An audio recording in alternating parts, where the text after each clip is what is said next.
Logan Paul is refunding people he scammed if they promise to stop suing him for the vastly larger amount he may owe them. I'm sorry, guys. I apologize for how this has unfolded thus far, and I want people to know that they can trust me and that I'll always take care of the fans and people who support me. Is what Logan is actually offering to refund, on the condition, though, that all of the people who spent the last year suing him for the larger damages drop their case. So that's a refund of only 12% to drop 100% of the case that, as far as I can tell, Logan may be losing. Logan Paul is fighting as hard as he possibly can to keep his deposition hidden. And the harder he fights, the more suspicious everything looks. Because here's the thing about people who feel confident that their deposition helps them. They do not spend this much energy trying to keep it sealed. They do not file motion after motion. They do not drag things out like this. When someone is pushing this aggressively to hide something, it usually means there is something worth hiding. CoffeeZilla defamation case, the two parties are currently fighting over whether Logan Paul can mark his entire deposition as confidential. And in the last couple of videos that I did on this topic, I talked about how this is actually highly unusual to ask for an entire deposition to be marked confidential. And I talked about how Logan Paul's arguments for why it should be marked confidential are actually really... And what makes this situation so fascinating to watch unfold is that every single legal move Logan's team makes keeps revealing more about the strategy than it conceals. The more they fight, the more they expose. And right now, the picture being painted is not a flattering one. Let's go through exactly what is happening. Because the legal details here are actually really accessible once you break them down, and they tell a very clear story about where this case is heading. Quick background for anyone who needs it. This is the Logan Paul versus CoffeeZilla defamation lawsuit, connected directly to the Crypto Zoo situation, where a significant number of people lost real money. What has been the most visceral or violent reaction to what you've done and exposed? It's probably the Logan Paul story, the Crypto Zoo saga. That was a case where, it's just the classic influencer greed story where this guy launches an NFT project, does millions upon millions of dollars in sales, and delivers nothing. People who were told refunds and fixes were coming. People who trusted a public figure with a massive platform and got burned. CoffeeZilla investigated it, did his job as an investigative content creator, published his findings. Logan did not like how that looked. Lawsuit happened. And now Logan's legal team is doing everything in their power to prevent his deposition from ever becoming public. A root problem. He doesn't make any argument that anything in the deposition is sensitive or private in nature. In other words, he doesn't really make any real arguments as to why this entire deposition should be treated as confidential. And the way they are going about it is genuinely revealing. The strategy appears to be less about winning clean legal arguments on the merits, and more about stretching the timeline and driving up costs for the other side. Every extra motion that gets filed, every new document submitted, forces CoffeeZilla's legal team to respond, which means more hours billed, more preparation required, more money spent just to stay in the fight and keep up with the volume of filings coming at them. That creates a resource war. And in a resource war, the side with more money has a structural advantage that has nothing to do with who is actually right on the legal merits. So here we're talking about how I think that in Logan Paul's reply, his lawyers did some things that can potentially backfire. And explaining this really starts with the weakness of his arguments. Let me put it this way. There's this old trial lawyer's saying that if you're weak on the facts but strong on the law, pound the law. If you're weak on the law but strong on the facts, pound the facts. And if you're weak on both, pound the table. Pounding the table is often thought of as being like forceful or aggressive in your tactics. But I actually like to think of it as any strategy to try to essentially distract from the fact that there really isn't much to your case or your position in this particular argument. But the thing is, depending on your strategy here, you could find yourself in the danger zone with the judge. And I think that is where we just might be in this particular issue. To start, Logan Paul's reply is an opportunity to strengthen the arguments from his original motion. It's supposed to be pretty limited in that it's supposed to be responding to the opposition, but nevertheless, it should be able to use something to kind of bolster it somewhat. But instead of doing that, he basically repeats all of the arguments from his original motion, all of which, like I said, I think are already pretty weak. Logan's team knows this, and it appears to be part of the calculation. But here is what people often underestimate about this approach. Courts have seen this playbook before. Judges who have been on the bench for years recognize when litigation is being used as a pressure tactic, rather than a genuine attempt to resolve the legal questions at the center of the case. It is not new, it does not go unnoticed, and it can quietly affect how a judge views your side as the case continues to develop. Because judges are not just deciding individual motions in isolation, they are building an impression of both sides over the entire course of the litigation.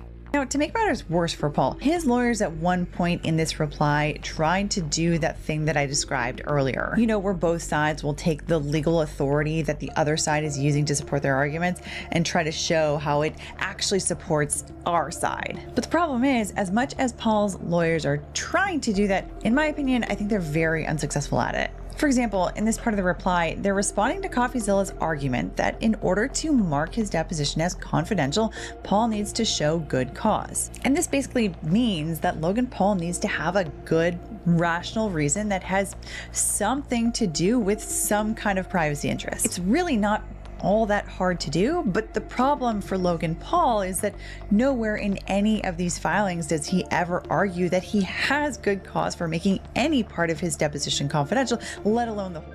And that impression matters more than people realize when discretionary decisions come up later. Now let's get into the specific arguments being made, because this is where things get really interesting. Logan's team is trying to get his entire deposition marked as confidential and kept sealed from public view. And to do that, they need to meet a legal standard.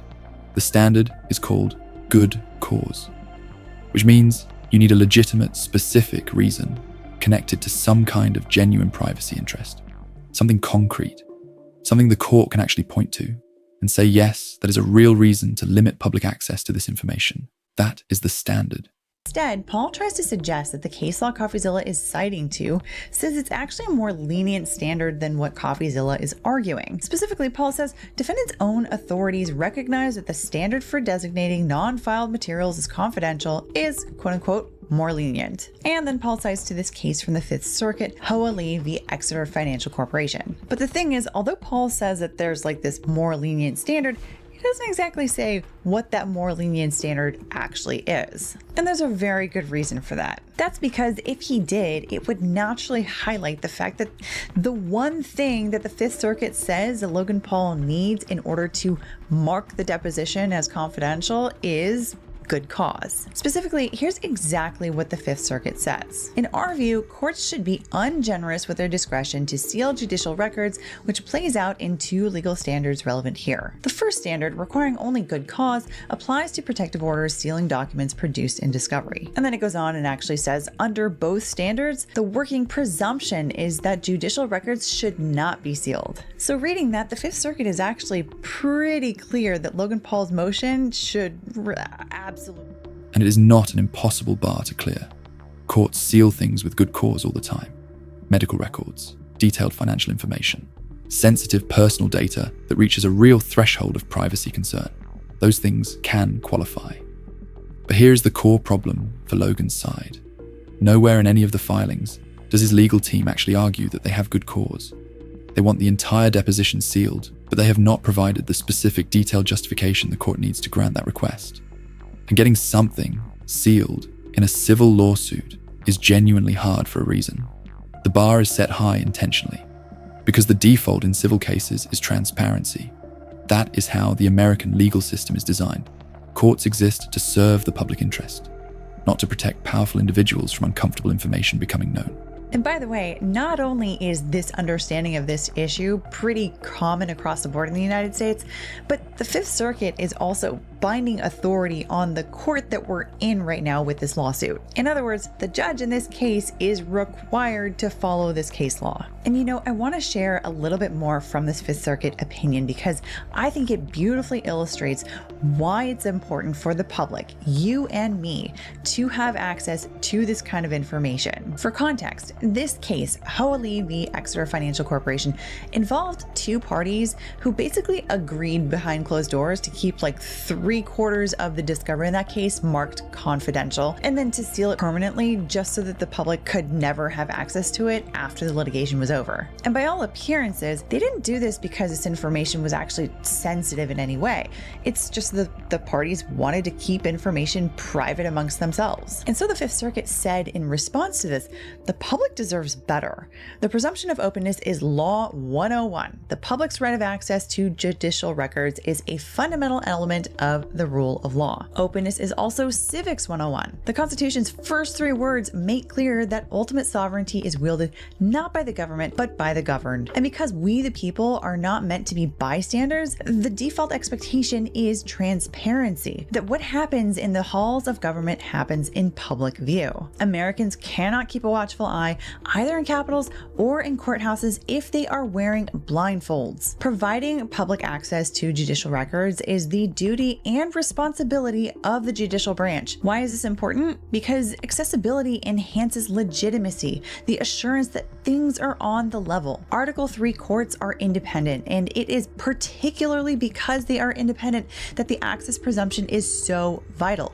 It gives the federal judiciary a measure of accountability, in turn giving the public confidence in the administration of justice. Put simply, protecting the public's right of access is important to maintaining the integrity and legitimacy of an independent judicial branch. And hopefully, more access to judicial records means more trust in judicial officers and more respect for judicial orders. Judicial records belong to the American people. They are public, not private documents. Certainly, some cases involve sensitive information that, if disclosed, could endanger lives or threaten national security. But increasingly, courts are sealing documents in run-of-the-mill cases where parties simply prefer to keep things under wraps. And so this opinion goes on. If you want to read more from it, which I highly recommend, I am linking to a copy of it in the description below. It's very passionate and very clear about how we shouldn't just be allowing parties to mark something as confidential simply because they want to keep it out of the public's eye. And oddly enough, that sounds like exactly what Logan Paul is trying to do.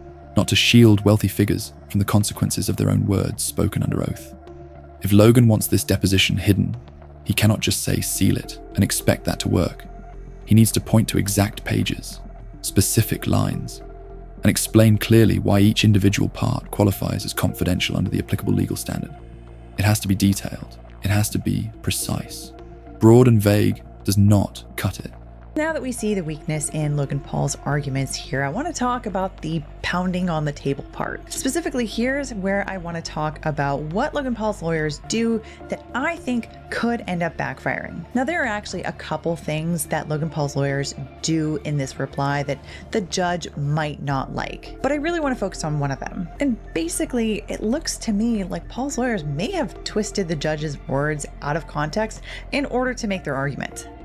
It's a bold strategy, Cotton. Let's see if it pays off for him. Let me explain.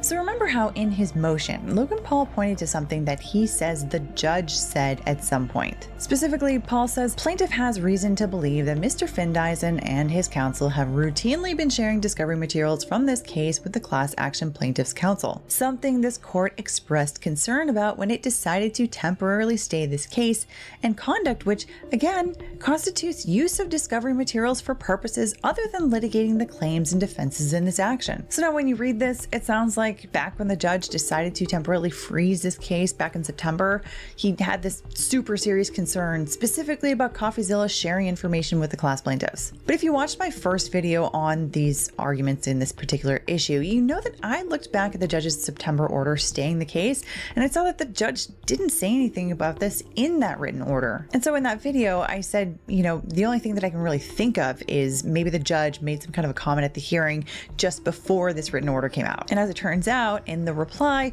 we finally get to see that that's in fact where Logan Paul's lawyers are getting the idea that the court expressed this concern about this sharing of information. Specifically, Paul's lawyers attach a very small bit of transcript from this hearing to show this. It's really not enough to get full context on what exactly was being said, but we can basically put together more or less the main gist of it. And the thing is, now that I've seen at least this much of what the judge said here, based on how much I can put together, it kind of looks like Paul's lawyers may have twisted.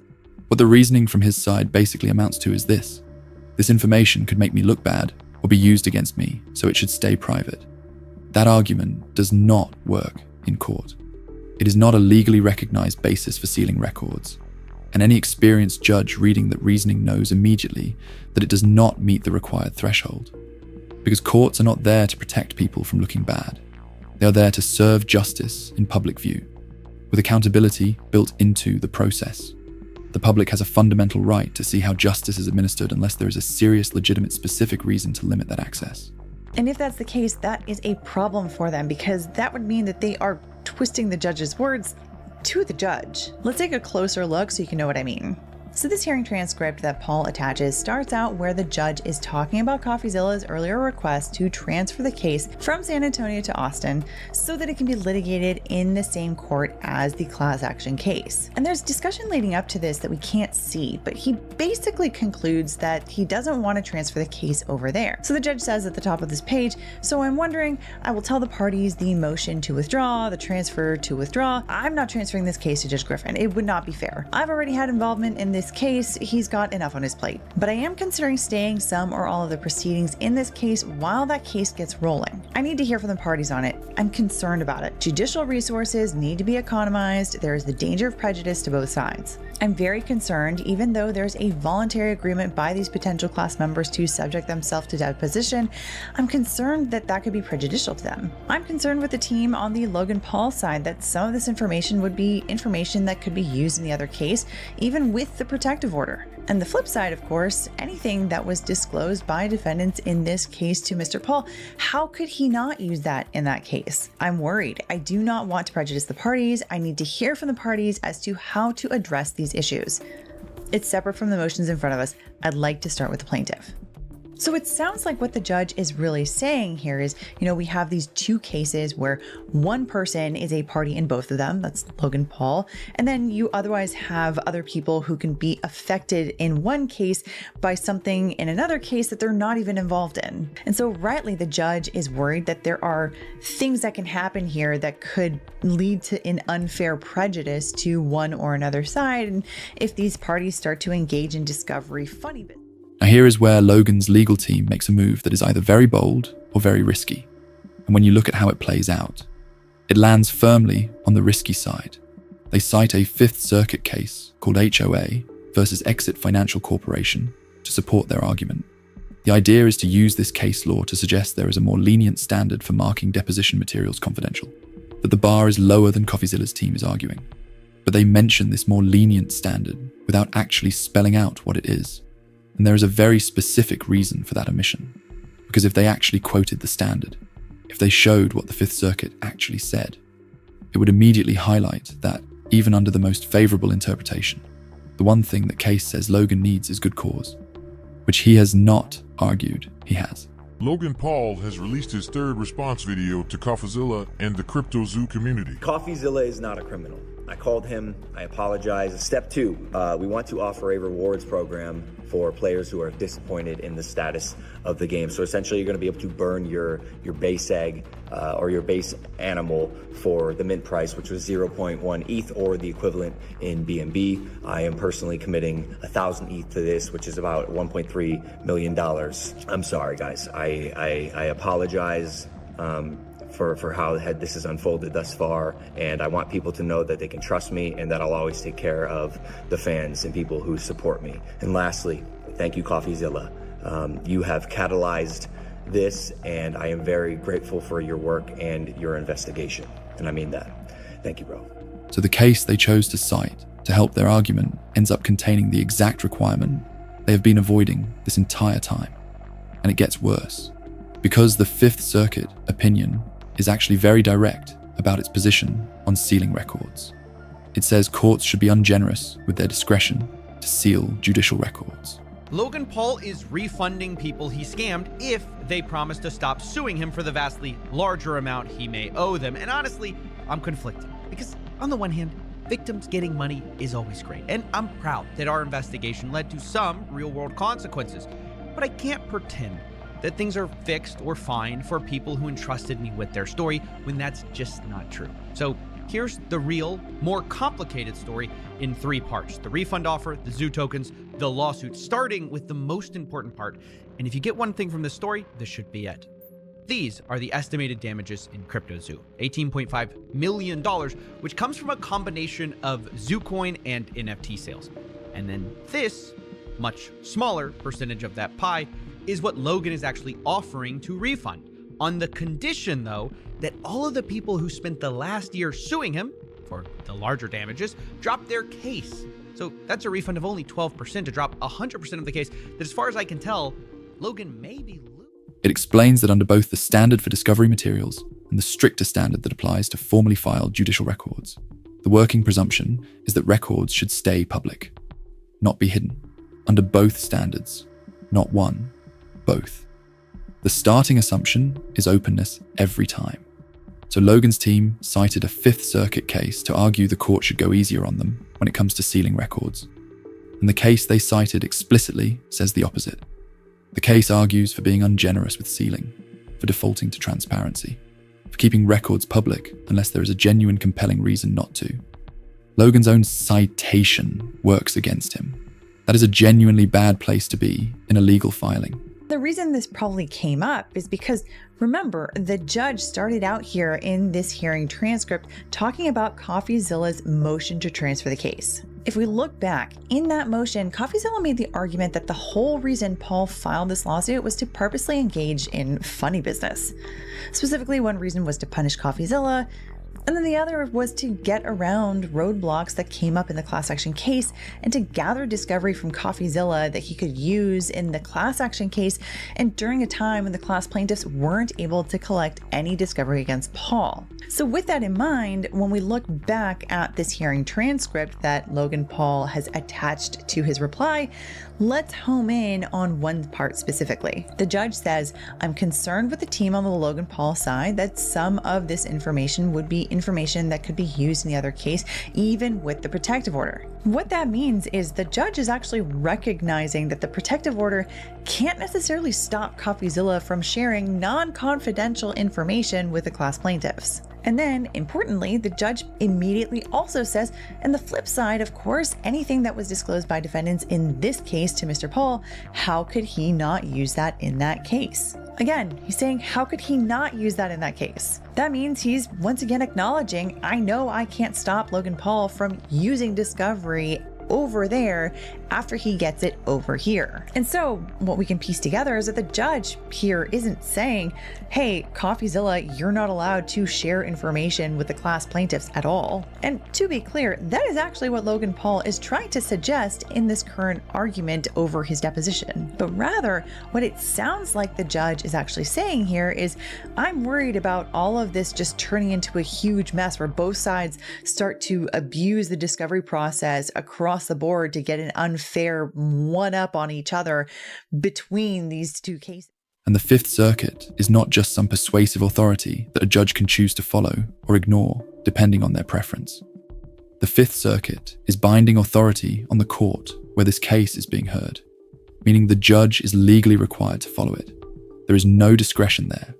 The judge has to apply what the Fifth Circuit says, which means Logan's team just handed the judge a binding precedent that directly undercuts their own motion. Importantly, then the judge also says, okay, attorneys on both sides, give me your thoughts about this. That is signaling that this is the beginning of a discussion with both sides. And unfortunately for us, Paul does not attach more transcript here to show how that conversation went, what the attorneys said on either side, or what the judge said at the end of it. So for our purposes, there's this really big question mark as to where the topic settled at the end of this hearing. But the reason I personally doubt that the judge ended up feeling just as concerned at the end of all of this is, again, he didn't say anything about this in his formal written order that followed up this hearing, and he totally could have if he had wanted to.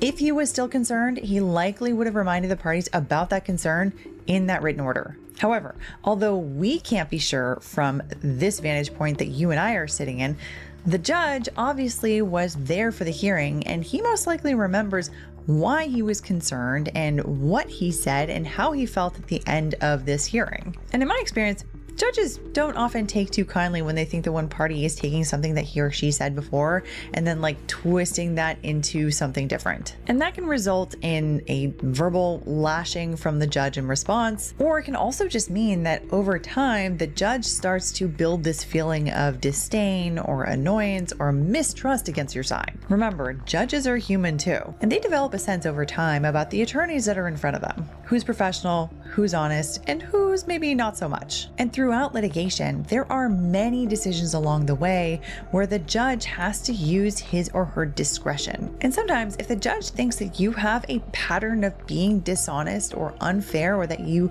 often engage in dirty litigation tactics, that can leave a subtle impression that can make a difference later on down the line when it really matters, when the judge is making one of these discretionary decisions. And so, if I'm reading this correctly, I think that Paul's lawyers might be running the risk of creating a negative impression with the judge at the very least. And that ultimately can...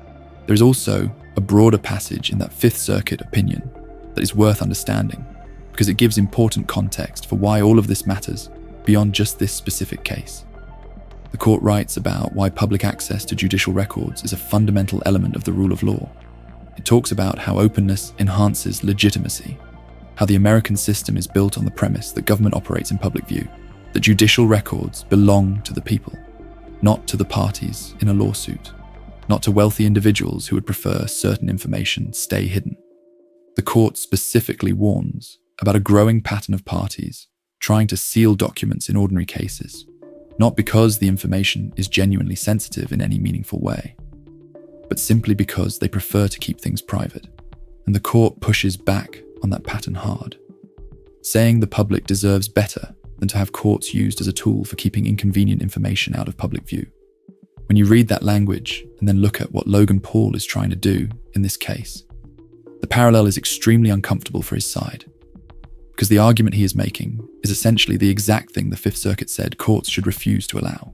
He is trying to seal records not because they contain genuinely sensitive information that meets the legal threshold, but because he would prefer they not be public. And the judge in this case is required to follow the Fifth Circuit. Required. Now let's talk about the hearing transcript situation, because this is where things get particularly interesting and potentially the most damaging for Logan's legal team. In his filings, Logan's team claims the judge previously expressed serious concern about CoffeeZilla sharing discovery materials with lawyers from the separate CryptoZoo class action lawsuit. They frame it like the judge had already flagged CoffeeZilla's behavior as problematic, like the court itself had expressed alarm about what CoffeeZilla was doing with the information from this case. That is a significant claim to make.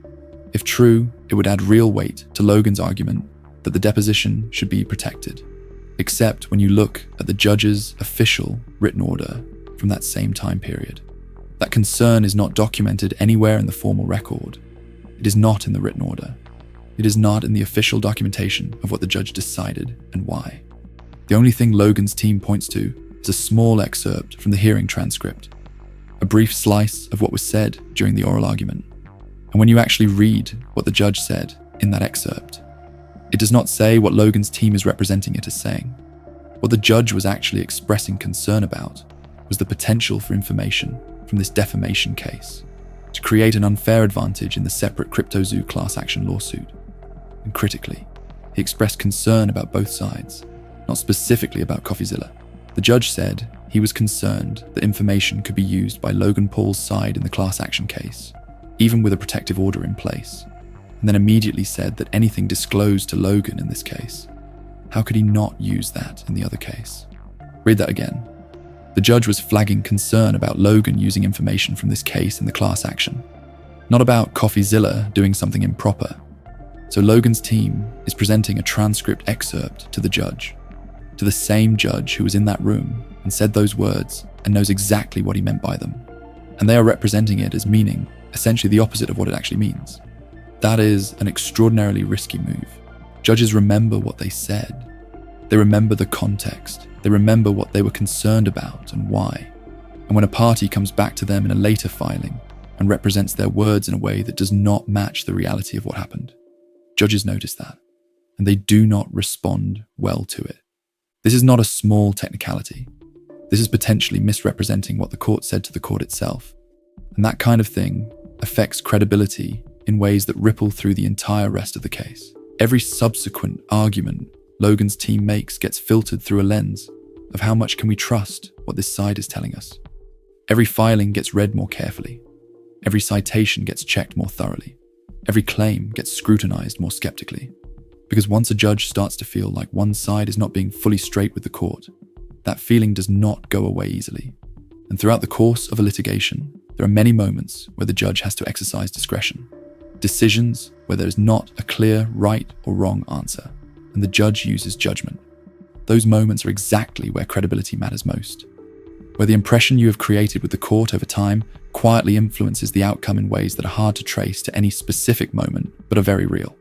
If Logan's team has created the impression that they are willing to stretch what the court said to fit their argument, that impression will be sitting in the background of every discretionary decision going forward. Now let's step back and look at the bigger picture, because all of these procedural moves exist in a context that makes them even more significant. The reason the deposition matters so much is not abstract. It is very specific, under oath, in a formal legal setting, with opposing counsel asking direct questions. Logan Paul would have been asked things that are very uncomfortable for him to answer. Things like, why were the refunds offered to CryptoZoo victims so much smaller than the total estimated damages? Things like, how do you explain the gap between what you said publicly and what actually happened? The estimated damages from CryptoZoo were around $18.5 million. The refund program Logan publicly announced and framed as accountability was offering to cover a small fraction of that, around 12%, on the condition that people who accepted it agreed to drop the class action lawsuit, seeking the full amount. So publicly, the message was accountability, taking responsibility, making things right for the community. The structure behind the scenes was offering roughly 12 cents on the dollar in exchange for people walking away from the full legal fight that Logan appeared to be losing. That gap between the public narrative and the behind-the-scenes reality is exactly what makes the deposition so consequential. Because in that deposition, CoffeeZilla's legal team almost certainly asked direct questions about that gap, and the answers given under oath have to be consistent with everything Logan said publicly, in videos, on social media, in interviews, everywhere. If they are not consistent, if the answers under oath contradict or significantly complicate the public narrative he has been presenting, that creates a serious problem that goes well beyond this individual lawsuit, which is why the push to seal the deposition is so aggressive, and why the aggression of that push is itself so telling. People who gave honest answers that align cleanly with everything they have said publicly do not usually fight this hard to keep those answers hidden. The intensity of the effort to seal something is often the most informative signal about what that something contains. And the people who lost money in CryptoZoo are watching all of this very closely. They have been watching from the beginning. Every motion, every filing, every delay, every procedural move adds to their understanding of how this situation is being handled. And what they are watching is a sustained effort to avoid transparency at every turn. That is the picture being built here. Not by CoffeeZilla's team, not by critics, by Logan's own legal filings. Every motion that gets filed reveals the strategy. Every argument that backfires reveals the weakness of the underlying position. Every attempt to stretch a transcript or misrepresent case law reveals something about how the case is actually going behind the scenes. Because when you feel confident about the facts, when you feel like the truth is on your side, you do not fight this hard to keep things hidden. You do not spend this much money on procedural maneuvers. You do not risk your credibility with the judge by presenting a transcript excerpt in a way that does not match what the judge himself said and meant. You let the facts speak. You welcome the transparency. You sit in the deposition and answer the questions and trust that your answers hold up. The fact that none of that is happening says more than any filing ever could. Drop your thoughts in the comments, because this case is nowhere near over, and every new development adds another layer to an already complicated story. Subscribe if you are new, because we are going to be following every update as it comes out. See you in the next one.